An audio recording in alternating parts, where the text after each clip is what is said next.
ஆராதிக்கிறதுக்கு மிக்க சந்தோஷம். நம்ம இருக்கிற இடத்துல எழுந்த வனமாய் சிறிது நேரம் தேவனை நாம் துதிப்போமாக. உண்மையோடு நாங்கள் ஸ்தோத்திரம் தகப்பனை, நாங்கள் துதிக்கிறோம் ராஜாவே. இந்த கால வேலை தகப்பனை ஒன்று கூட்டிட்டு கிருபைக்காக நன்றியோடு நாங்கள் ஸ்தோத்திரிக்கும் அப்பா. உண்மை நாங்கள் ஆவியோடு முழு உலகத்தோடு முழு ஆத்மாவோடு முழு ஜனத்தோடு நாங்கள் ஆராதிக்கும்படியாக தகப்பனே நீங்கள் கிருபை தரும்படிக்காக நாங்கள் ஜெபிக்கிறோம். பரிசுத்த ஆவியானவர் நீர் தானே மக்களை ஆசீர்வாடும்படியாய் உங்களுடைய நாமம் இடத்துல மகிழ்ப்படும்படிக்காக நாங்கள் ஜெபிக்கிறோம். ஆகவே எல்லாவற்றும் இயேசு நாமத்தில் ஜெபிக்கிறோம் என்று நல்லா இருக்கிறார். ஆமென்.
மகிமை படிப்படிக்காக நாங்கள் ஜெபிக்கிறோம். நீ எங்கள் தேவனாக இருக்கிறப்பா.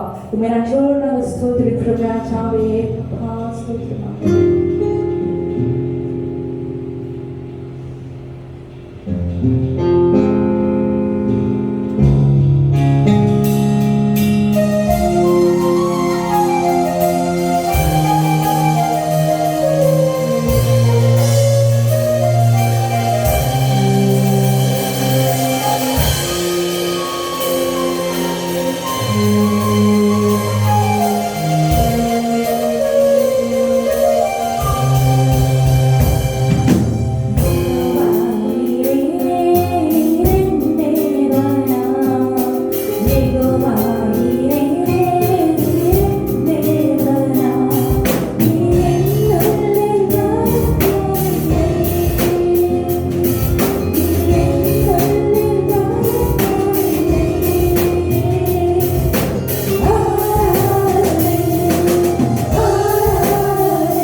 பரிசுத்த நாமத்துக்கு ஸ்தோத்திரம். இந்த கால வேளையிலே உங்கள் மத்தியிலே கர்த்தருடைய வார்த்தை பிரசங்கிப்பதை குறித்து நான் மிகுந்த சந்தோஷப்படுகிறேன். இன்றைக்கு உங்களுடைய மத்தியில இரக்கம் செய்தல் என்ற தலைப்பில் கர்த்தருடைய வார்த்தையை உங்களோடு கூட நான் பகிர்ந்து கொள்ளும்படியாக விரும்புகிறேன். இதற்காக நான் எடுத்துக்கொண்ட வேத பகுதி லூக்கா 6 அதிகாரம் 36 வசனத்தை நான் வாசிக்க கேட்போம். ஆகையால் உங்கள் பிதா இரக்கமுள்ளவராய் இருக்கிறது போல நீங்களும் இரக்கமுள்ளவர்களாய் இருங்கள். உங்கள் பிதா இரக்கமுள்ளவரா இருக்கிறது போல நீங்களும் இரக்கமுள்ளவரா இருங்கள். ஆண்டவராகிய தேவன் இரக்கமுள்ள கடவுள். அவர் பிள்ளைகளாக இருக்கிற நம்ம எல்லாரும் இரக்கமுள்ள தேவனாக இருக்க வேண்டும் என்று ஆண்டவர் விரும்புகிறார். இந்த பிரசங்க வாக்கியத்தின் மூலமாக ஒரு முக்கிய காரியத்தை உங்களுக்கு வலியுறுத்த விரும்புகிறேன். கொலோசியர் 3 அதிகாரம் 12-13 வசனத்தை நான் வாசிக்க கேட்போம். ஆகையால் நீங்கள் தேவனால் தெரிந்து கொள்ளப்பட்ட பரிசுத்தரும் பிரியருமாய் உருக்கமான இரக்கத்தையும் தயவையும் மனத்தாழ்மையையும் சாந்தத்தையும் நீடிய பொறுமையையும் தரித்துக் கொண்டு ஒருவரை ஒருவர் தாங்கி ஒருவர் பேரில் ஒருவருக்கு குறைபாடு உண்டானால் கிறிஸ்து உங்களுக்கு மன்னித்தது போல ஒருவருக்கொருவர் மன்னியுங்கள். இங்க 12ஆம் வசனத்தில் வாசிக்கிறோம், நீங்கள் தேவனால் தெரிந்து கொள்ளப்பட்ட பரிசுத்தரும் பெரியரும் உருக்கமான இரக்கத்தையும் நீங்கள் தரித்துக் கொள்ள வேண்டும் என்று வாசிக்கிறோம். 13ஆம் வசனத்துல ஒருவரை ஒருவர் தாங்கி ஒருவர் பேர் ஒருவர் குறைபாடு உண்டானால் கிறிஸ்து உங்களுக்கு மன்னிக்கிறது போல ஒருவருக்கொருவர் மன்னியுங்கள் என்று எழுதப்பட்டிருக்கிறது. ஆக நாம் தேவனால் தெரிந்து கொள்ளப்பட்ட பரிசுத்தரும் பெரியரும் உருக்கமான இரக்கத்தையும் நாம் தரித்துக் கொள்ள வேண்டும் என்று வேதத்திலே நாம் இங்கு வாசிக்கிறோம். நாம் இரக்கம் செய்தால் நம்முடைய சந்ததிக்கே ஒரு தெய்வ ஆசீர்வாதம் கிடைக்கும் என்று வேதாகமத்திலே வாசிக்கிறோம். நீங்கள் இரக்கம் செய்கிறவர்களாக இருப்பீர்கள் என்றால் உங்களுடைய சந்ததியை ஆசீர்வதிக்கப்படும் என்று வேத வாக்கியத்திலே நாம் வாசிக்கிறோம். 37ஆம் சங்கீதம் 26ஆம் வசனத்தை நீங்க வாசித்து பார்க்கும் பொழுது, அவன் நித்தம் இறங்கி கடன் கொடுக்கிறான், அவன் சந்ததி ஆசீர்வதிக்கப்படும் என்று எழுதப்பட்டிருக்கிறது. ஆக நீங்க இரக்கம் உள்ளவர்களாக நீங்க இருப்பீர்கள் என்றால் உங்களுடைய வாழ்க்கையில பின்னால வரக்கூடிய உங்களுடைய முழு குடும்பம் உங்களுடைய சந்ததிக்கு ஒரு தெய்வ ஆசீர்வாதம் சுதந்திரமாக பின்தொடரும் என்று வேதாகமத்திலே நாம் வாசிக்கிறோம். ஆகவே ஆண்டவருடைய குணலட்சணத்தில் ஒன்று அவர் இரக்கம் உள்ளவர். அவர் இரக்கமும் நீடிய சாந்தமும் மிகுந்த கிருபை உள்ள தேவன் என்று நாம் வாசிக்கிறோம். இயேசுநாதர் எப்படி இரக்கமும் மன உருக்கமும் உள்ளவராய் இருந்தாரோ அதே போல நாமும் இரக்கம் சுபாவத்தை தரித்து கொண்ட மக்களாக நாம் இருக்கும் பொழுது நம்முடைய முழு சந்ததிக்கும் தேவ ஆசீர்வாதம் பின்தொடரும் என்று இங்கு அழகாக வேத பகுதிகளை நாம் வாசிக்கிறோம். ஆகவே ஆண்டவர் இதை விரும்புகிறார். அவரும் அப்படிப்பட்ட நற்கிரைகளை செய்யும்படியாக அவர் சுற்றி திரிந்தார் என்று வேத வாக்கியத்தை நாம் வாசிக்கிறோம். இப்படிப்பட்ட பண்புகள் நமக்கு இருக்கும் பொழுது நாம் ஆண்டவருக்காக அவருடைய கற்பனைகளை கைக்கொள்ளுகிறவர் மாத்திரமல்ல, அவருடைய அடிச்சுவடிகளை பின்பற்றி நடக்கிறவர்களாக நாம் காணப்படுவோம். இது குறித்து ஒரு 3 காரியங்களை உங்களோடு கூட நான் பகிர்ந்து கொள்ளும்படியாக நான் விரும்புகிறேன். ஒன்றாவது, இரக்கம் யாருக்கு செய்ய வேண்டும். இரண்டாவது, இரக்கம் செய்வதால் வருகிற ஆசீர்வாதம் என்றும், மூன்றாவது, இரக்கம் இல்லாதவர்களுக்கு வருகிற நியாய தீர்ப்பு என்ன என்று சொல்லி ஒரு 3 காரியங்களை உங்களோடு கூட நான் பகிர்ந்து கொள்ளும்படியாக நான் விரும்புகிறேன். இப்பொழுது முதல் காரியத்துக்கு நாம் வருவோம். இரக்கம் யாருக்கு செய்ய வேண்டும் என்று நாம் அறிந்து கொள்ள போகிறோம். நீதிமொழியின் புஸ்தகம் 3ஆம் அதிகாரம் 27ஆம் வசனத்தை வாசிக்க கேட்போம். நன்மை செய்யும்படி உனக்கு திராணி இருக்கும் போது அதை செய்யத்தக்கவர்களுக்கு செய்யாமல் இராதே. இந்த வசனத்தினுடைய ஒரு மைய கருவை நீங்க பாருங்க. செய்யத்தக்கவர்களுக்கு செய்யாமல் இராதே. தேவ பிள்ளைகளாக இருக்கிற நீங்கள் நன்மை செய்யும்படி உங்களுக்கு திராணி இருக்கும் பொழுது அதை யாருக்கு செய்ய வேண்டுமா? செய்யத்தக்கவர்களுக்கு செய்யாமல் இராதே என்று வேத வாக்கியத்தை வாசிக்கிறோம். காரணம் என்னவென்றால், யாக்கோபு 4ஆம் அதிகாரம் 17ஆம் வசனத்தில் வாசிக்கிறோம், ஒருவன் நன்மை செய்ய அறிந்தவனாய் இருந்தும் அதை செய்யாமல் போனா அதுவே அவனுக்கு பாவமாய் இருக்கணும். ஒருவன் நன்மை செய்ய அறிந்தவனாய் இருந்தும் அதை செய்யாமல் போனா அதுவே அவனுக்கு பாவமாக மாறி போகும். ஆகவே ஆண்டவர் நன்மை செய்யும்படியாக நம்மை தெரிந்து கொண்டபடினால, நீங்க நன்மை செய்யும்படி உங்களுக்கு திராணி இருக்கும் பொழுது, அதுக்கான தகுதி இருக்கும் பொழுது, அதற்கான வலிமை இருக்கும் பொழுது, அதற்கான வசதி வாய்ப்புகள் உங்களுக்கு அமைந்திருக்கும் பொழுது, அதை செய்யத்தக்கவர்களுக்கு செய்யாமல் இராதே. கண்டிப்பா நீங்க செய்யணும். ஆகவே கர்த்தர் அப்படிப்பட்ட ஒரு ஆசீர்வாதத்தினால உங்களை நிறைத்திருக்கிறார். ஆகவே உங்களால் முடிந்த வரையும் ஏழை எளிய மக்களுக்கு யாருக்கு உதவி தேவையோ, யாருக்கு இரக்கம் தேவையோ அவங்களுக்கு நீங்க கண்டிப்பா செய்யணும்னு சொல்லி ஆண்டவர் இந்த இடத்துல நமக்காக எழுதி வைத்திருக்கிறார். தொடர்ந்து ரோமர் எழுதின நிருபம் 12ஆம் அதிகாரம் 8ஆம் வசனத்தை வாசிக்க கேட்போம். புத்தி சொல்லுகிறவன் புத்தி சொல்லுகிறதிலும் தரித்திருக்க கடவன், பகிர்ந்து கொடுக்கிறவன் வஞ்சனை இல்லாமல் கொடுக்க கடவன், முதலாளியானவன் ஜாக்கிரதையாய் இருக்க கடவன், இரக்கம் செய்கிறவன் உற்சாகத்துடனே செய்ய கடவன். இரக்கம் செய்கிறவன் அந்த இரக்கத்தை எப்படி செய்யணுமா? உற்சாகமா செய்யணும் அப்படின்னு கடவுள் சொல்றார்.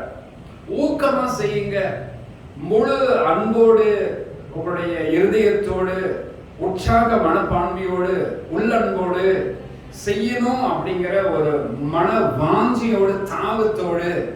இது ஆண்டவர் நமக்கு செய்திருக்கிற கிருபை. நமக்கு அதற்கான எல்லா வசதிகளையும் வாய்ப்புகளும் கர்த்தர் எனக்கு கொடுத்திருக்கிறார். ஆக அதை கண்டிப்பா நான் செய்யணும்னு சொல்லி நீங்க என்ன செய்யணுமா? அதை இரக்கம் செய்யும் போது அந்த இரக்கத்தை உற்சாக மனப்பான்மையோடு உங்களை செய்ய சொல்றார். ஆமென். இப்படி நாம் செய்யும் பொழுது கர்த்தர் நம்ம மேல ரொம்பவே பிரியமா இருக்கிறார். தொடர்ந்து சகரியா 7ஆம் அதிகாரம் 9ஆம் வசனத்தை வாசித்து பாருங்க. சேனைகளின் கர்த்தர் உரைக்கிறது என்னவென்றால், நீங்கள் உண்மையாய் நியாயம் தீர்த்து அவனவன் தன் தன் சகோதரனுக்கு தயவும் இரக்கமும் செய்து. யாருக்கு நம்ம இரக்கம் செய்யணுமா? நம்மோடு இருக்கிற ஒரு சகோதரர்களுக்கு, குறைவுபட்டிருக்கிற சகோதரர்களுக்கு அவனவன் தன் தன் சகோதரனுக்கு தயவும் இரக்கமும் செய்யணும். ஆக நம்மோடு கூட இருக்கிற, ரட்சிக்கப்பட்டு நம்மோடு கூட இருக்கிற எல்லாரும் எல்லா காரியத்திலும் மேன்மையானவர்களா இருக்கிறார்கள் அப்படின்னு சொல்றதுக்கு இல்லைங்க. ஒரு சிலர் குறைவுபட்டிருப்பார்கள். நீங்கள் அப்போஸ்தலர் நடவடிக்கைகள் 4ஆம் அதிகாரத்தினுடைய இறுதி பகுதியும் 5ஆம் அதிகாரத்தினுடைய முதல் 1ஆம் வசனம் தொடங்கி ஒரு 5-6 வசனங்களை நீங்க வாசித்து பாருங்க. அக்காலங்களில வாழ்ந்த தேவ ஜனங்கள் தங்களுக்கு உண்டானவர்களை மற்றவர்களோடு பகிர்ந்து கொண்டார்கள் என்று வேதத்தை நாம் வாசிக்கிறோம். காரணம் என்னவென்றால், இருக்கிறவர்கள் இல்லாதவர்களுக்கெல்லாம் கொடுத்து உதவி செய்தார்கள். ஆகவே இந்த இருக்கிறவர்கள் இல்லாதவர்களுக்கு செய்யுங்க, அதுதான் எழுதப்பட்டிருக்கு. அவனவன் தன் தன் சகோதரனுக்கு தயவும் இரக்கமும் செய்யணுமா? ஏன்னா அவர்களும் கடவுளுடைய பிள்ளைகள். நாம் எல்லாம் ஒரு தாய் மக்களை போல காணப்படுகிறோம். நம்மளாம் ஒரு குடும்பம், நமக்கெல்லாம் ஒரே ஒரு பிதா, நமக்கு ஒரே ஒரு தேவன் இருக்கிறார், நமக்கு ஒரு ரட்சகர் இருக்கிறார், நம்மளாம் அவருடைய பிள்ளைகள். ஆகவே நம்ம ஒருவருக்கு ஒருவர் ஒத்தாசையாக உதவியாக இருக்க வேண்டும் என்று தேவன் விரும்புகிறார். ஆகவே இப்படிப்பட்ட காரியத்தை நம் சகோதரர்களுக்கு நம்ம கண்டிப்பா செய்யணும். நம்ம சகோதரன் ஒருவன் குறைவுள்ளவனா இருக்க நீங்க காணும் பொழுது நீங்கள் இரக்கம் கொண்டு எந்த வகையில அவனுக்கு உதவி செஞ்சு அவன் கீழான நிலையிலிருந்து மேல கொண்டு வரலாம் என்று யோசித்து பாருங்க. ஏனென்றால் நாம் எல்லாம் ஒரு குடும்பம், நாமெல்லாம் தேவனுடைய பிள்ளைகள், நம்மளாம் கர்த்தருடைய ஜனங்கள், நம்மளாம் ஒரே தேவனை ஆராதிக்கிறோம். ஆகவே ஒரு நம்முடைய சகோதரன் குறைவுபட்டிருக்கும் பொழுது நாம நிறைவா இருக்கிறதை நாம் இருக்கும் பொழுது அவங்களுக்கு நிச்சயமா அந்த குறைவை நாம் நிறைவாக்க வேண்டும் என்று இங்க வேத வசனங்களை நாம் வாசிக்கிறோம். ஆகவே எந்த அளவுக்கு நமக்கு அவங்களுக்கு உதவி செய்யலாம் என்று யோசித்து பாருங்க. உங்களால் முடிஞ்ச அளவுக்கு அவங்களுக்கு செய்ய பாருங்க. கர்த்தரோடு கூட இருப்பார். 4வது காரியமாக நீதிமொழிகள் 14ஆம் அதிகாரம் 21ஆம் வசனத்தை பாருங்க. தரித்திரனை ஒடுக்குகிறவன் அவனை உண்டாக்கினவரை நிந்திக்கிறான், தரித்திரனுக்கு தயை செய்கிறவனோ அவரை கனம் பண்ணுகிறான். இங்க நாம் பார்க்கிறோம், ஏழை எளியவர்களுக்கு நம்மளால கூடுமானவர்கள் என்ன செய்ய முடியுமோ அதை நாம நம்முடைய திராணிக்கத்தக்க விதத்துல கடவுள் செய்ய சொல்றார். இந்த வசனம் சொல்லப்பட்டிருக்கிறது, தரித்திரனை ஒடுக்குகிறவன் அவனை உண்டாக்கினவரை நிந்திக்கிறான், தரித்திரனுக்கு தயவு செய்கிறவனோ அவரை, ஆண்டவராக தேவனை கனம் பண்ணுகிறான். ஆகவே நாம் தயவு செய்கிறவர்களாயும் தேவனை கனம் பண்ணுகிறவர்களாகவும் நாம் இருக்கணும். ஆகவே நம் மத்தியில் இருக்கிற யாராவது ஒருவர் ரொம்ப குறைவுள்ளவர்கள், தரித்திரமான நிலையில இருக்க கண்டால் உங்களால் கூடுமானவர்கள் எந்த வகையில அவர்களுக்கு உதவி செய்து ஊக்கப்படுத்தலாம், உற்சாகப்படுத்தலாம், அவருடைய குறைவுகளை நாம் நிறைவாக்கலாம் என்று கொஞ்சம் யோசித்து பாருங்க. கர்த்தர் நிச்சயமா உங்களை ஆசீர்வதிப்பார். ஒரு உதாரணத்தை உங்களுக்கு முன்வைக்க விரும்புகிறேன். நேபுகாத்நேச்சர் எனும் ராஜாவுக்கு தானியேல் சொன்ன ஒரு ஆலோசனையை அவங்களோட நான் சொல்ல போகிறேன். தானியேல் 4ஆம் அதிகாரம் 27ஆம் வசனத்தை நம்ம வாசித்து பார்க்கும் பொழுது தானியேல் சொல்லுகிறார், நேபுகாத்நேச்சரை பார்த்து, சிறுமையானவர்களுக்கு இறங்கி உனது அக்கிரமங்களையும் அகற்றிவிடும், அப்பொழுது உம்முடைய வாழ்வு நீடித்திருக்கலாம் என்றான். நல்லா கவனிச்சு பாருங்க. தானியேல் 4ஆம் அதிகாரம் 27ஆம் வசனத்துல, சிறுமையானவர்களுக்கு இறங்கி உமது அக்கிரமங்களை எல்லாம் அகற்றிவிடும், அப்பொழுது உம்முடைய வாழ்வு நீடித்திருக்கலாம் என்றார்.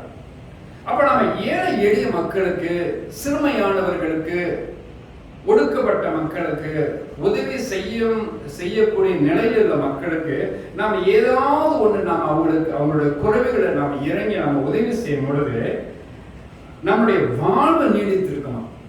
பிரைஸ் தி லார்ட், ஹல்லேலூயா. அப்படிப்பட்ட ஒரு ஆசீர்வாதத்தினால கடவுளே நம்மளை பார்த்து நிரப்புவார். காரணம் என்னவென்றால், ஆண்டவர் இந்த பூமியில நன்மை செய்கிறவராய் சுற்றி தெரிந்தவர் அல்லவா. ஒரு மனுஷனுக்கும் ஒரு தீங்கம் அவர் செய்ததே கிடையாது. எல்லாருக்கும் நன்மை செய்தார். அதே மகத்துவம் உள்ள மாறாத தேவனாகிய கர்த்தர் நம்முடைய தேவனாக இருக்கிறார். நாம் எல்லாம் அவருடைய பிள்ளைகளாக இருக்கிறோம். அவருடைய குணநலன்கள் நமக்குள்ள இருக்கணும். அவர் எப்படி இரக்கம் கொண்டு மக்களுக்கு உதவி ஒத்தாசை புரிந்தாரோ, அவருடைய குறைவுகளை கர்த்தர் நிறைவாக்கும்படி என்னெல்லாம் செய்தாரோ அவைகளெல்லாம் அவர் பிள்ளைகளாகி நாம் செய்யும் பொழுது கர்த்தர் நம்ம ரொம்பவே பிரியமாய் இருப்பார். ஆமென். அதே பகுதியில் இரக்கம் யாருக்கு செய்ய வேண்டும் என்ற பகுதியில் 5வது ஒரு வார்த்தையை நான் சொல்லும்படி விரும்புகிறேன். நீதிமொழிகள் 12ஆம் அதிகாரம் 10ஆம் வசனத்தை வாசிக்க கேட்போம். நீதிமான் தன் மிருக ஜீவனை காப்பாற்றுகிறான், துன்மார்க்கருடைய இரக்கமும் கொடுமையே. மிருக ஜீவன்களுக்கு கூட நாம ஒத்தாசை செய்யுங்க. நீதிமான் தன் மிருக ஜீவன்களை காப்பாற்றுகிறான் என்று எழுதப்பட்டிருக்கிறது. ஆக நாம எந்த வகையில இந்த மிருக ஜீவன்களுக்கு கூட நாம உதவி செய்ய முடியுமோ, ஒத்தாசை செய்ய முடியுமோ அப்படின்னு பார்த்து அவைகளுக்கெல்லாம், ஒருவேளை நீங்க வளர்ப்பு பிராணிகளாக கூட இருக்கலாம், அவைகளுக்கு நீங்க துன்பப்படுத்தாம, தொந்தரவுப்படுத்தாம, பட்டினி போடாம, அப்போது அவர்களுக்கு கவனித்து அவைகளுக்கு செய்ய வேண்டிய காரியத்தை செய்து திருப்தியா நல்ல சாப்பாடு கொடுத்து அவைகளையும் நீங்கள் பராமரித்து வளர்க்க வேண்டும். இது ஒரு வகையில நீங்க செய்கிற அந்த ஜீவன்களுக்கு நீங்க செய்கிற நன்மை. ஒரு இரக்கம் கொண்டு அது மேல நீங்க இரக்கம் பாராட்டி இவைகளெல்லாம் நீங்க அதுகளுக்கு செய்யுங்க. மேலும் இன்னும் நம்மளுடைய இரக்கத்தை எப்படியெல்லாம் யார் யாருக்கெல்லாம் காட்டலாம் அப்படின்னு நீங்க பார்த்தீங்கன்னா, ஒரு சில காரியத்தை உங்களுக்கு முன்வைக்க விரும்புகிறேன். குறிப்பாக இந்த மனநிலை பாதிக்கப்பட்டவர்கள் இருப்பார்கள். இந்த மனநிலை பாதிக்கப்பட்டவர்கள் அவங்க என்ன செய்யறாங்க, என்ன செய்து கொண்டிருக்கிறாங்களோ அவங்களுக்கே தெரியாது. இவங்களுக்கு மற்றவங்களுடைய உதவி ஒத்தாசை தேவைப்படுகிறது. நீங்க அவங்களுக்கு உதவி செய்யணும். எவ்வளவு முடியுமோ அப்படிப்பட்ட உதவிகளை இந்த மனநல பாதிக்கப்பட்ட மக்களுக்கு நம்மளால் முடிந்த மட்டும் நாம செய்யணும். இரண்டாவது நீங்க பார்த்தீங்கன்னா அங்கவீனர்கள். நாம நம்மளுடைய கை காலெல்லாம் நல்லா இருக்குது, நம்ம நல்லா யோசிக்க முடியுது, நல்லா சிந்திக்க முடியுது, நம்ம நல்லா செயல்பட முடிகிறது. ஆனால் அங்கவீனர்களை பார்த்தீங்கன்னா பல விஷயத்தை அவர்கள் குறைவுபடுறாங்க. உங்களால் எந்த வகையில அவங்களுக்கு உதவியாக இருக்கலாம் என்று நீங்கள் விரும்புகிறீர்களோ அந்த வகையில அவங்களுக்கு நீங்க இரக்கம் கொண்டு நீங்க உதவி செய்யுங்க. கர்த்தர் அது மேல ரொம்பவே பிரியமா இருக்கிறார். மூன்றாவது பார்த்தீங்கன்னா முதிர்ந்த வயது உள்ளவர்கள். இளமையா இருக்கிற வயது உள்ளவங்க பாருங்க, துடிப்பா எல்லா காரியத்தையும் செய்வாங்க. ஆனா வயது போன பிற்பாடு அவங்க நடக்கவே கஷ்டப்படுவாரு. உட்காந்துட்டாங்கன்னா எந்திரிக்க கஷ்டப்படுவாங்க.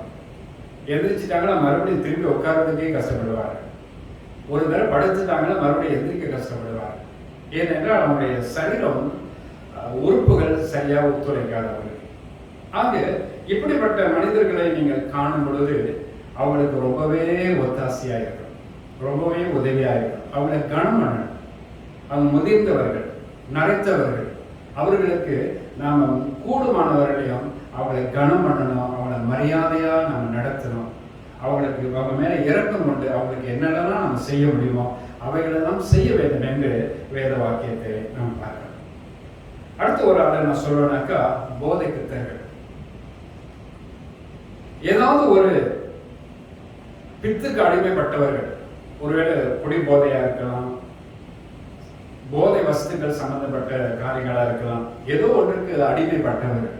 இந்த அடிமைப்பட்டவர்கள் ரொம்பவே பரிதாபமானவர்கள். அந்த அடிமைத்தனத்தை அவங்க இருக்கிறதுனால அதிலிருந்து அவங்களால மீள முடியாத நிலையில இருக்கிறார்கள். அந்த அடிமைத்தனம் அவங்களை சன்னமாக அவங்களை கீழே இழுத்து கொண்டே போகிறது. அவங்க மேல வர்றதுக்கு வாய்ப்பே இல்லை. அவங்க மரணம் அவங்களை தேடி கொண்டு இருக்கிறது. கூடிய விரைவில் அந்த மரணம் அவங்களை பிடிக்க போகிறது. இப்படிப்பட்ட மக்களை நீங்கள் காணும் பொழுது அவங்க மேல இரக்கம் கொண்டு அவங்களுக்கு நீங்க உதவி செய்யலாம். எப்படி ஒருபட்ட உதவி செய்யணும்னாக்கா, போதை பித்தர்களுடைய மறுவாழ்வு மையங்கள் உண்டு. அப்படிப்பட்ட இடங்களுக்கு அவங்களை வழி நடத்தலாம். ஒருவேளை அவங்க நம்மளுடைய கண்காணிப்புல அவங்களை வைத்து பாதுகாக்க முடியாத சூழ்நிலை இருக்கிற பட்சத்துல நீங்க என்ன செய்யலாம்னாக்கா, போதை பித்தருடைய மறுவாழ்வு மையங்களுக்கு அவங்களை நடத்தி அது மூலமாக அவங்க அந்த நிலையிலிருந்து வெளியில வருவதற்கு எந்தெந்த வகையிலெல்லாம் நாம் அவங்களுக்கு ஒத்தாசையா இருக்க முடியுமோ அப்படிலாம் நமக்கு உதவி செய்யலாம். இப்படி நீங்க செஞ்சு பாருங்க, ஆண்டவர் ரொம்பவே உங்க மேல பிரியமா இருப்பார்.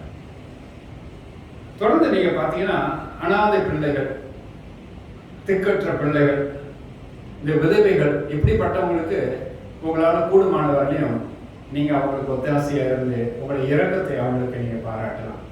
பைபிளும் அப்படிதான் சொல்லப்படுகிறது. யாக்கோபு 1:27 நீங்க வாசித்து பாருங்க.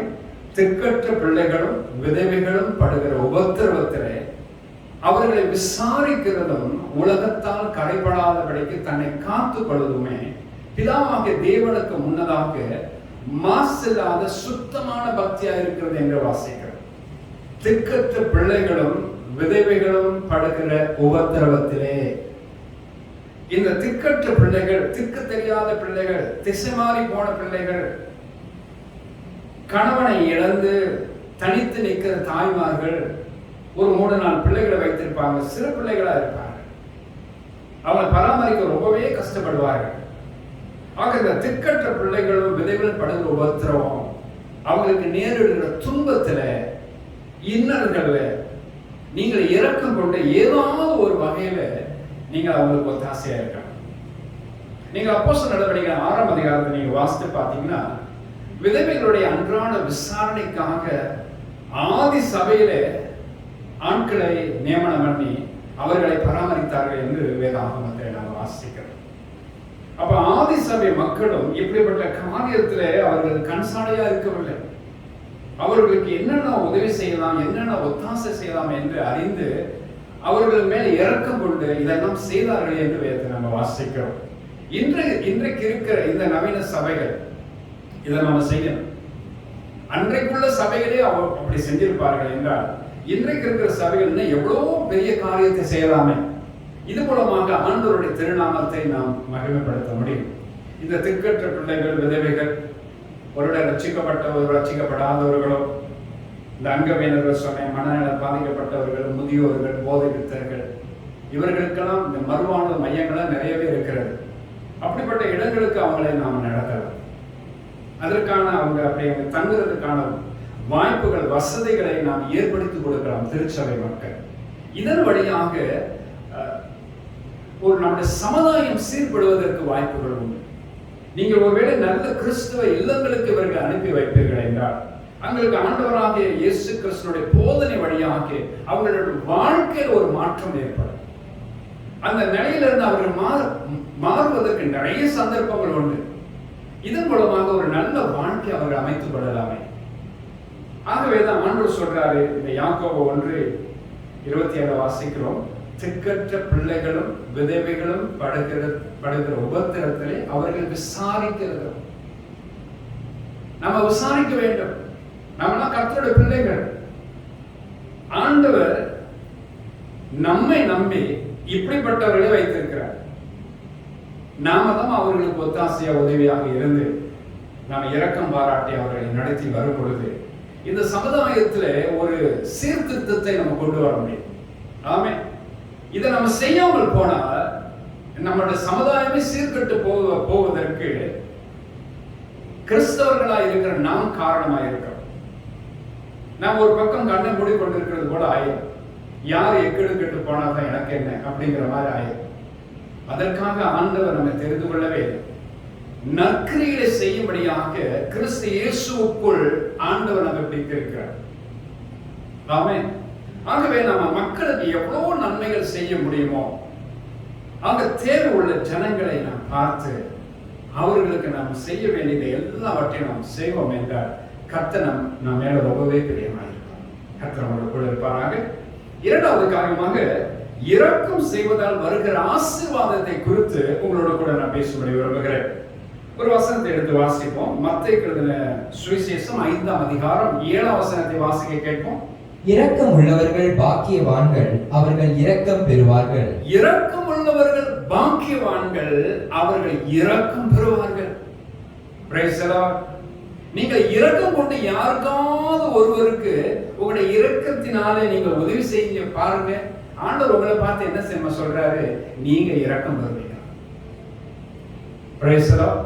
தேவனால நீங்க இரக்கம் பெற்று உங்களுடைய தேவைகள் நீங்கள் சொல்லாமலேயே ஆண்டவர் அந்த தேவையெல்லாம் சந்திப்பார். ஆகவேதான் இரக்கம் உள்ளவர்கள் பாக்கியவான்கள். நீங்கள் இரக்கம் செய்கிற மனுஷர்களா இருப்பீர்கள் என்றால் உங்களை பார்த்து ஆண்டவர் சொல்றாரு, நீங்க பாக்கியவான்களா, நீங்கள் பாக்கியவதிகளா.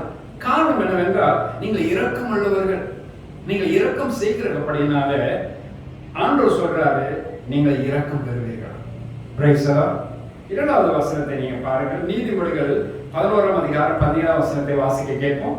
தயையுள்ள மனுஷன் தன் ஆத்துமாவுக்கு நன்மை செய்து கொள்ளுகிறான், கடூரனோ தன் உடலை அலைக்கழிக்கிறான்.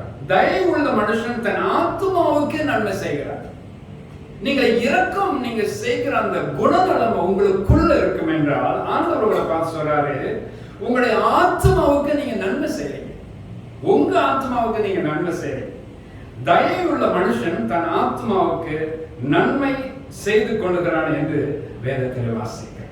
இந்த தயை உங்களுக்குள் இருக்குதா? இந்த தயவு தாட்சணியம் உங்களுக்குள் இருக்கா?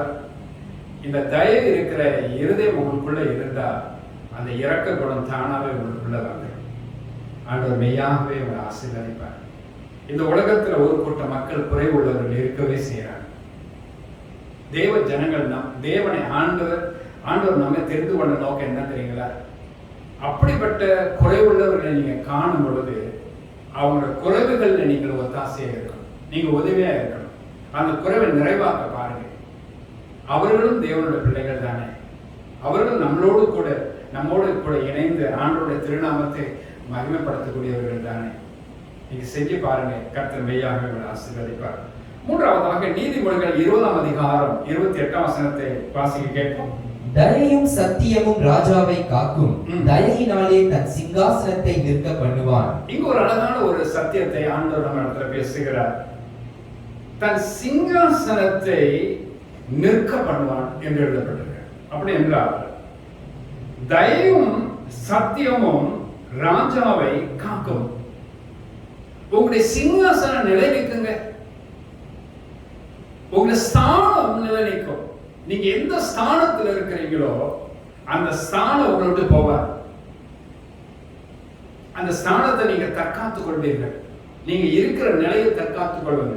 இதை விட இன்னும் மேலான நிலைமையில நீங்க வருவீங்க. காரணம் என்ன தெரியுங்களா? உங்களுக்குள்ள அந்த இரக்கம் இருக்கு. அந்த இரக்கம் இருக்கிறதுனால ஆண்டவர் சொல்றாரு, இரக்கம் செய்வதனால உங்களுக்கு என்ன மாதிரி ஆசீர்வாதம் வரும்னாக்கா, நீங்க உங்க ஸ்தானத்தையே காத்துக்கொள்ளுங்க. தன் சிங்காசனம் நிலநிற்க பண்ணும். ஆமென். அப்படிப்பட்ட ஒரு ஆசீர்வாதம் கர்த்தராகிய தேவனாலே உங்களுக்கு கொடுக்கப்படுகிறது. இதை நீங்க நம்ம எல்லாரும் பெற்றுக்கொள்ளணும். ஆமென்.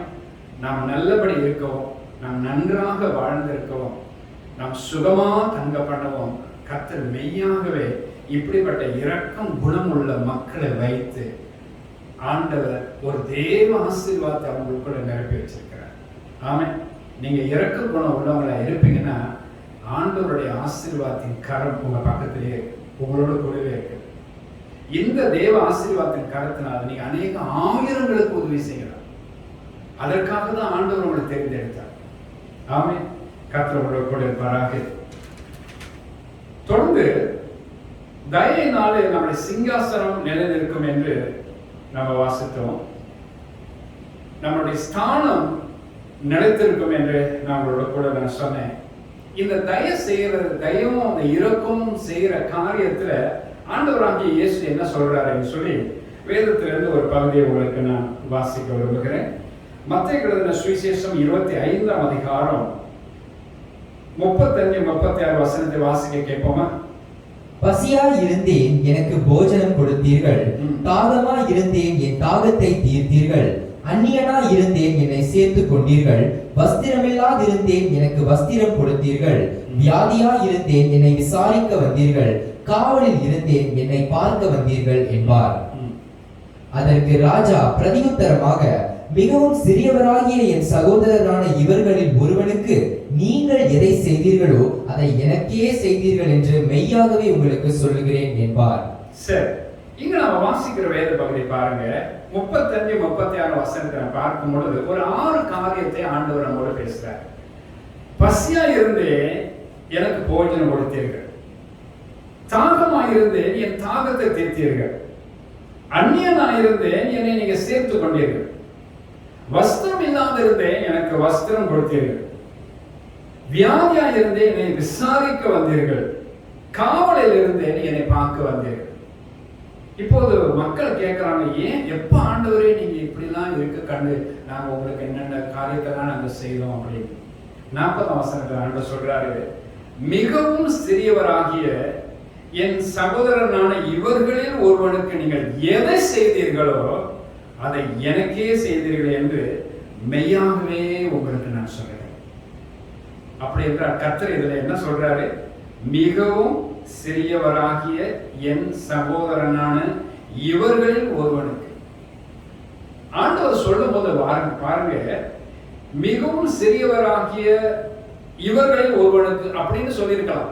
ஆனா ஒரு வார்த்தை சேர்த்து சொல்றாரு. என்ன சொல்றாரு? மிகவும் சிறியவராகிய என் சகோதரனான இவர்களில் ஒருவனுக்கு என்று சொல்றாரு. அப்ப எந்த அளவு குறைப்பட்டவர்களை கர்த்தர் நேசிக்கிறாருன்னு பாருங்க. எந்த அளவுக்கு குறைப்பட்டிருக்கிற மக்கள் மீது ஆண்டவர் கருணை கொண்டவராக இருக்கிறார். அவனை பார்த்து சகோதரன் என்று சொல்லுகிறார். என் அன்பானவர்களே, ஆண்டவருடைய உள்ளம் நம்முடைய உள்ளமாக மாறணும். கிறிஸ்து இயேசுவில் இருந்த சிந்தை உங்களிடம் இருக்க கடவுள்னு சொல்லி பவுல் சொல்லுகிறதை வேதாகமத்திலே நம்ம வாசிக்கிறோம். இப்படிப்பட்ட சிந்தை உள்ளவர்களாக நம்ம இருப்போம் என்றால் இயேசுவை போல இந்த பூமியிலே நம்மளால வாழ முடியும். அப்ப ஆண்டவர் சொல்றாரு, பசியாயிருந்தேன், எனக்கு போஜனம் கொடுத்தீர்கள். தாகமாயிருந்தேன், தாகத்தை தீர்த்தீர்கள். அந்நியனாயிருந்தேன், என்னை சேர்த்துக் கொண்டீர்கள். வஸ்திரம் இல்லாதிருந்தேன், எனக்கு வஸ்திரம் கொடுத்தீர்கள். வியாதியாயிருந்தேன், என்னை விசாரிக்க வந்தீர்கள். காவலில் இருந்தேன், என்னை பார்க்க வந்தீர்கள். அவர்கள் கேட்கிற கேள்விக்கு ஆண்டவர் சொல்றாரு, மிகவும் சிறியவராகிய என் சகோதரனாகிய இவர்களில் நீங்கள் எதை செய்தீர்களோ அதை எனக்கே செய்தீர்கள். இந்த பூமியில ஒரு ஒரு கீழான நிலைமையில இருக்கிற ஒரு மனுஷனுக்கு, ஒரு தாழ்ந்த நிலையில இருக்கிற ஒரு மனுஷனுக்கு, ஒரு குறைவுபட்ட ஒரு மனுஷனுக்கு நீங்க என்னென்னலாம் செய்தீர்களோ அதை யாருக்கு செய்தீர்கள் தெரியுமா? ஆண்டவருக்கு செஞ்சீங்க. அப்ப ஒரு குறைவுள்ள ஒரு மனுஷனுக்கு நீங்க உதவி செய்யும் போது கடவுளுக்கே அந்த உதவி செஞ்ச மாதிரி ஆண்டவருங்க பார்க்கிறார். அதை திருப்பி அந்த அந்த ஆசீர்வாதமாக உங்களுக்கு திருப்பி அவர் கொடுப்பார். அந்த குறைவை நீங்க யாருக்காவது செஞ்சீங்கன்னா அதை ஆண்டவர் திருப்பி ஒரு ஆசீர்வாதமா உங்களுக்கு திருப்பி கொடுக்க பாரு. அது எவ்வளவு ஒரு மேலான காரியம் பார்த்தீங்களா? ஆக இந்த வேதத்தின் ரகசியங்களை நாம் அறிந்து கொண்டு தேவ பிள்ளைகளா இருக்கிற நாம், ஒருவேளை ஆண்டவர் கிருபையில தேவ இரக்கத்துல நீங்க நல்லா இருக்கிறீங்க, பல காரியத்துல ஆண்டவர் உங்களை நல்லாவே வச்சிருக்கிறார். ஆனா உங்கள் சூழ்ந்து இருக்கிற மக்கள் எவ்வளவோ குறைபட்டிருக்கிறாங்களே, உங்களால கூடுமான வரையும் நீங்க அவங்களுக்கு உதவியா இருக்கலாமே. அதுக்குத்தானே ஆண்டவர் நம்மளை வச்சிருக்கிறார். நீங்க அப்படி செய்யும் பொழுது நீங்கள் தேவன் அன்புள்ளவராய் இருக்கிறார், நீங்கள் அன்புள்ள ஜனங்களை என்று அவர்கள் தெரிந்து கொள்வார். இதன் வழியாக நீங்க சுவிசேஷத்தை அவர்கள் சொல்லும்போது ரொம்ப சுலபமாக அவர்கள் இயேசுவை தெய்வமாக ஏற்றுக்கொள்வார்கள். ஆதி அப்போஸ்தலருக்கான விசுவாசம் அப்படிதான் வாழ்ந்தார்கள். மனுஷர்கள் மத்தியில் தயை பெற்றிருந்தார்கள். ஆகவே தான் அவங்க சுவிசேஷம் சொல்லும் போது ரொம்ப சுலபமாக அந்த சுவிசேஷம் அவர்களுடைய அணுகினர். அவர்களும் இயேசுவை தெய்வமாக ஏற்றுக்கொண்டார்கள். இதன் வழியாக அக்காலத்து சபைகள் நாளுக்கு நாள் வளர்ந்து பெருகிற்று என்று வாசிக்கிறோம். இப்படிப்பட்ட நன்மைகளை இந்த நாட்டில் நாம் செய்கிறோமா? கொஞ்சம் யோசித்து பாருங்க. கடவுள் சொல்றாரு, மிகவும் சிறியவராகிய என் சகோதரனான இவர்களில் ஒருவனுக்கு நீங்கள் எதை செய்தீர்களோ அதை எனக்கே செய்தீர்கள் என்று மெய்யாகவே உங்களுக்கு சொல்லுகிறேன். என அன்பானவர்களே, தேவனுடைய சத்தியத்தை கேட்டிருக்கிற தேவ ஜனங்களே, நம்மளை சுத்தி கொஞ்சம் பார்ப்போம். நம்மளை சுத்தி நிறைய பேர் இருக்கிறாங்க, தேவை உள்ளவர்கள். எந்தெந்த வகையிலெல்லாம் உங்களால் அவங்களுக்கு உதவி செய்ய முடியும்னு சொல்லி நீங்க பார்த்து அந்தந்த வகையில நீங்கள் செய்யலாம். ஒருவேளை தனி நபரா செய்ய முடியாதுதான், நான் அதை ஏற்றுக்கொள்கிறேன். ஒரு குழுவினரா சேர்ந்து செய்யலாம். ஒரு 4-5 பேர் சேர்ந்து, இப்படிப்பட்ட ஆவி உள்ளவர்கள், இப்படிப்பட்ட இரக்க சுபாவம் உள்ள மக்கள், ஒரு 4-5 பேர் சேர்ந்து ஒரு குறிப்பிட்ட நபர்களுக்கு நாம ஏதாவது நம்மளால் முடிஞ்ச அளவு செய்யலாமே. போய் யோசித்து பாருங்க. நம்ம வசனத்தை கேட்பது ரொம்பவே நல்லது. யாக்கோபு நிருபத்தை நீங்க வாசித்து பாருங்க. வசனத்தை கேட்கறது ரொம்ப நல்லது, ஆனா அதன்படி செய்யணும்னு சொல்றாரு. நீங்க வாசிக்கிறவர்களை மாத்திரமல்ல, அதன்படி செய்கிறவர்கள் இருங்க என்று சொல்றாரு. நீங்க கேட்டு விட்டு நீங்க போய்விட்டீர்கள் என்றால் ஒன்றுமே இல்லைங்க. உங்களால் கூடுமானவர்களை யாருக்காவது ஒருவருக்கு நீங்க உதவி செய்ய பாருங்க. கர்த்தர் உங்களோட கூட இருப்பார். மூன்றாவது காரியமாக ஒரு வசனத்தை வாசிப்போம். ஓசியா 4ஆம் அதிகாரம் 1ஆம் வசனத்தை வாசிக்க கேட்போம். இஸ்ரவேல் புத்திரரே, கர்த்தருடைய வார்த்தையை கேளுங்கள். தேசத்து குடிகளோடு கர்த்தருக்கு வழக்கு இருக்கிறது. அது ஏன் என்றால், தேசத்திலே உண்மையும் இல்லை, இரக்கமும் இல்லை, தேவனை பற்றிய அறிவும் இல்லை. மூன்றாவது காரியமாக உங்கள் மத்தியில இரக்கம் இல்லாதவர்களுக்கு வருகிற நியாய தீர்ப்பை குறித்து உங்களோடு கூட நான் பேச போகிறேன். இது வேதத்துல ஒரு எச்சரிப்பான ஒரு வார்த்தைங்க. இன்னைக்கு நிறைய தேவ பிள்ளைகள் நாம் இருக்கிறோம். கர்த்தருடைய வசனத்தை வாசிக்கிற தேவ பிள்ளைகள் நிறையவே நாம் இருக்கிறோம். ஆனா நாம் இதை அறிஞ்சு கொள்ளணும். இரக்கம் இல்லாதவர்களுக்கு நியாய தீர்ப்பை ஆண்டவர் வச்சிருக்கிறார். நீங்க தேவனுடைய பிள்ளைகளுக்குரிய குணலட்சணம் இல்லாதவர்களா நீங்க வாழ்ந்துட்டதுனால உங்களுக்கு தேவனால வருகிற நியாய தீர்ப்பு உங்க மேல வரப்போகுது. இதை எச்சரிக்கையாக ஆண்டவர் இந்த இடத்துல சொல்றாரு. அதனால தேவ பிள்ளைகளா இருக்கிற நம்ம எல்லாரும், உலக மக்கள் எப்படி இருக்கிறாங்கன்னு தெரியாது, ஆனா நாம தேவனுடைய பிள்ளைகளா நாம இருக்கணும். இங்க ஓசியா 4:1 சொல்லப்பட்டிருக்கிறது, தேசத்திலே உண்மையும் இல்லை, இரக்கமும் இல்லை, தேவனை பற்றிய அறிவு மனுஷர்களுக்கு இல்லை. நீங்க பார்க்கிற உலகம் அப்படிதான் இருக்குது. தேசத்துல உண்மையும் இல்லை, இரக்கமும் இல்லை, தேவனை பற்றிய அறிவும் கிடையாது. தேவனை அறிகிற அறிவு மக்களுக்கு இல்லை. அப்ப சத்தியத்தை சரியானபடி அவளை அறிந்து கொள்ளாத பட்சத்துல அவருடைய வாழ்க்கை ரொம்பவே மோசமான நிலைமையில நீங்க உலக மக்கள் வாழ்ந்து கொண்டிருக்கிறார். ஆகவே தான் வசனம் சொல்லப்பட்டிருக்க, தேசத்துல உண்மையும் இல்லை, தேச ஜனங்கள் மத்தியில இரக்கமும் இல்லை, தேவனை அறிகிற அறிவும் அவர்களுக்கு இல்லை. இதுதான் இன்றைக்கு உலகம். இந்த உலகத்துல தான் இன்றைக்கு நாம வாழ்கிறோம். ஆகவே நீங்கள் இரக்கம் செய்ய அறிந்திருந்தும் அதை செய்யாமல் போனா அது பாவமா இருக்கும் என்று யாக்கோபுல நம்ம வாசித்தோம். உங்களுக்கு ஞாபகம் இருக்கும் என்று நினைக்கிறேன். ஆக இரக்கம் செய்ய அறிந்திருந்தும் அதை செய்யாமல் போனால் அது பாவமா இருக்கும் என்று ஆண்டவர் சொல்லியிருக்கிறார். ஆகவே இதை நன்றாக அறிந்து உணர்ந்து வசனத்தின்படி நம்ம வாழ கற்றுக்கொள்ளும். யாக்கோபு 4 அதிகாரம் 17 வசனத்தை வாசித்தோம். ஒரு நன்மை செய்ய அறிந்தவனாய் இருந்தும் அதை செய்யாமல் போனால் அது அவனுக்கு பாவமாய் இருக்கும்.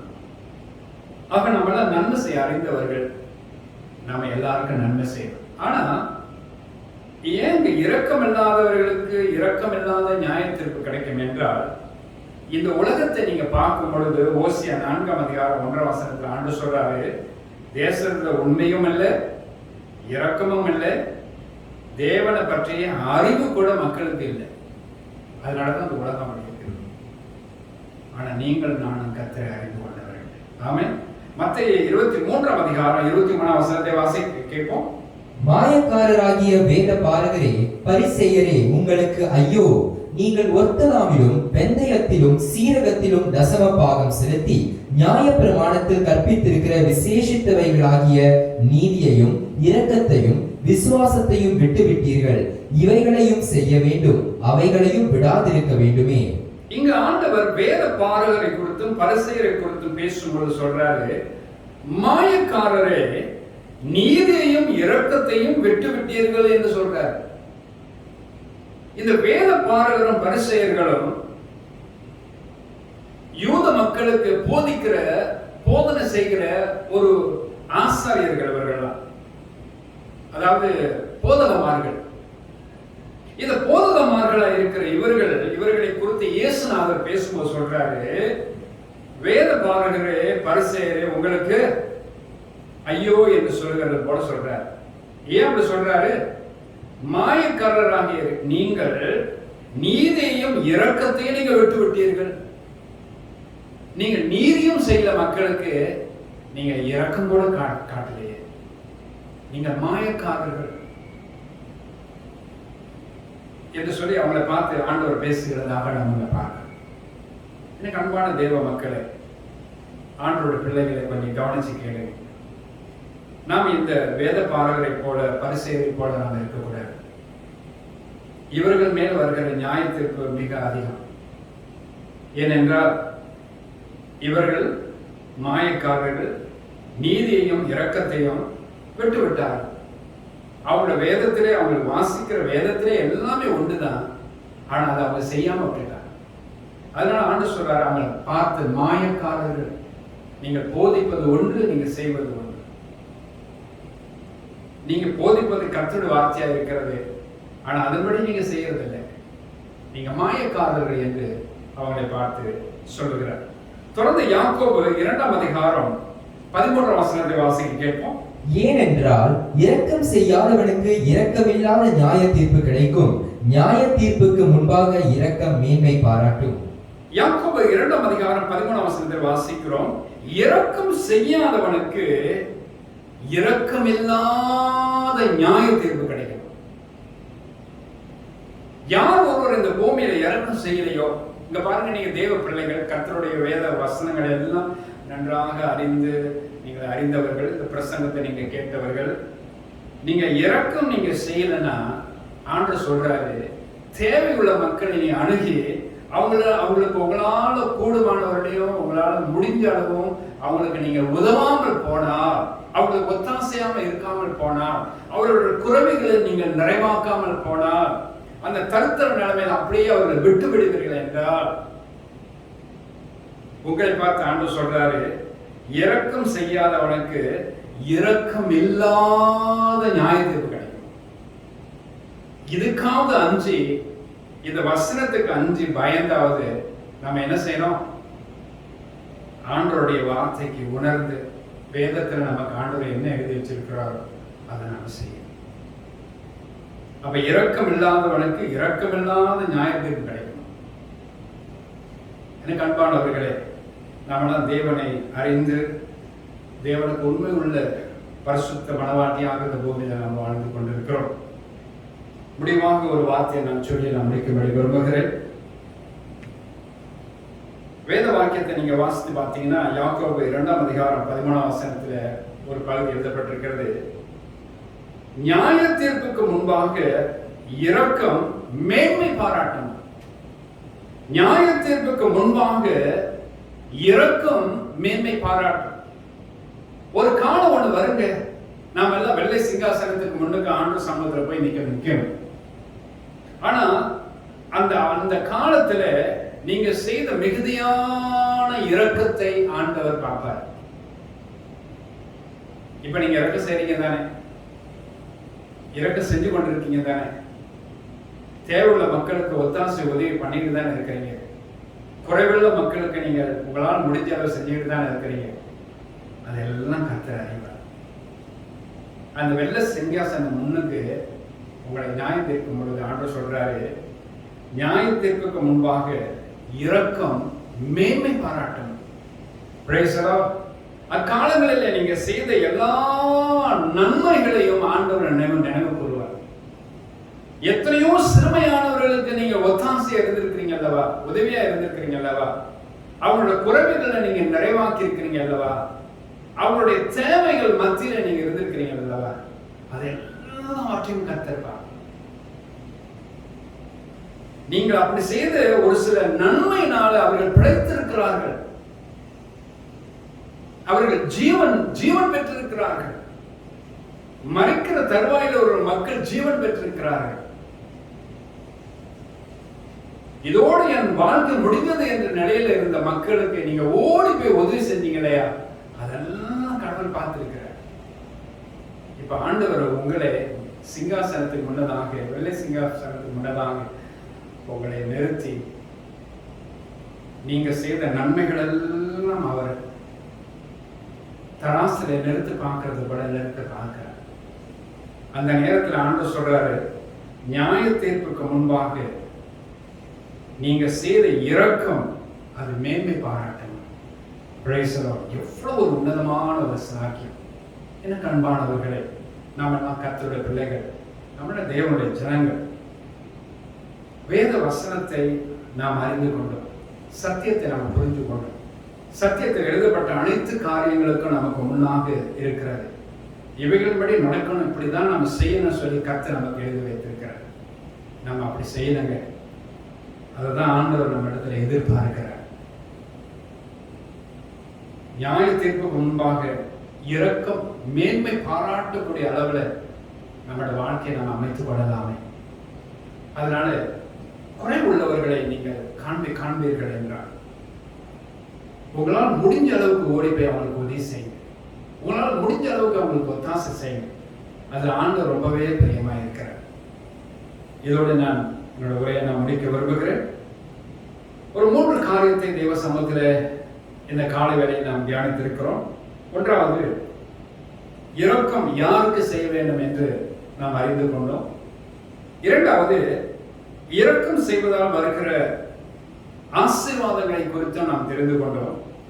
மூன்றாவது, இரக்கம் இல்லாதவர்களுக்கு வருகிற நியாய தீர்ப்பை குறித்தும் நாம் அறிந்து கொண்டோம். இவைகள் எல்லாம் உங்களுடைய மனத்திரையில ஆழமா பதிய வைங்க. அதன்படி நடங்க, அதன்படி செய்யுங்க. கர்த்தர் மெய்யாகவே உங்களை ஆசீர்வதிப்பார். ஜெபம் செய்வோமா? நல்ல தெய்வமே, இந்த கால வேளையில அப்பா அந்த இடத்துல கூடி வந்து உங்களுடைய தேவ பிள்ளைகளுக்காக நாங்கள் ஜெபிக்கிற ஆண்டவரே, இரக்கம் செய்தல் என்ற தலைப்பில் இவ்வளவு நேரமாக வேத வாக்கியங்களை நாங்கள் தியானித்தோம். அப்பா, எங்கள் ஆண்டவரும் இரட்சகரும் மீட்பரும் தேவனும் நாங்கள் நம்பியிருக்கிறோமாக மகாபெரிய தேவனாகிய கர்த்தர், நீர் மன உருக்கமும் இரக்கமும் நீடிய சாந்தம் மிகுந்த கிருபை உள்ள தேவனாய் இருந்தீரப்பா. நீ மிகுந்த இரக்கம் உள்ள தேவனாய் இருந்தீரப்பா. அப்படியாக ஆண்டவரே, நீ இந்த பூமியில வாழ்ந்த நாட்களில் நன்மை செய்கிறவராக நீ சுற்றி தெரிந்தீர் அல்லவா. உங்களுடைய அடிச்சுவடிகளை நாங்கள் பின்பற்றிட்டோம் ஆண்டவரே. நீர் நடந்தபடியே நாங்கள் நடக்கட்டும் அப்பா. எங்களையும் ஆண்டவரை உம்மை போல நன்மை செய்கிறவர்களாக மாற்றுவீராக. இப்போதும் உங்களுடைய வார்த்தைகளை கேட்டுக்கொண்டிருக்கிற இந்த ஜனங்களுக்காக நான் ஜெபிக்கிறேன் ஆண்டவரே, இவர்களையும் அப்படியே நீர் மாற்றுவீராக. நீ நன்மை செய்தது போல நாங்களும் நன்மை செய்வோம். இதன் வழியாக நாங்கள் உங்களுடைய பிள்ளைகள் என்பதை இந்த பூமியில் உள்ள மக்கள் அறிந்து கொள்ள வண்ணமாக நாங்கள் வாழட்டும் அப்பா. கர்த்தர் எங்களை ஆசீர்வதிப்பீராக. உங்களுடைய மகிமின் ரத்தத்தினால் எங்களை மூடி மறைப்பீராக அப்பா. உங்களுடைய தெய்வீக இரக்கம் எங்க மேல இருக்கட்டும் ஆண்டவரே. இயேசு கிறிஸ்துவின் மாறாத தேவ நாமத்திலே கேட்டு ஜெபிக்கிறோம் எங்க நல்ல பிதாவே. ஆமென். ஆமென். God bless you all. கர்த்தருடைய ஆசீர்வாதம் ஆசீர்வதிப்பாராக.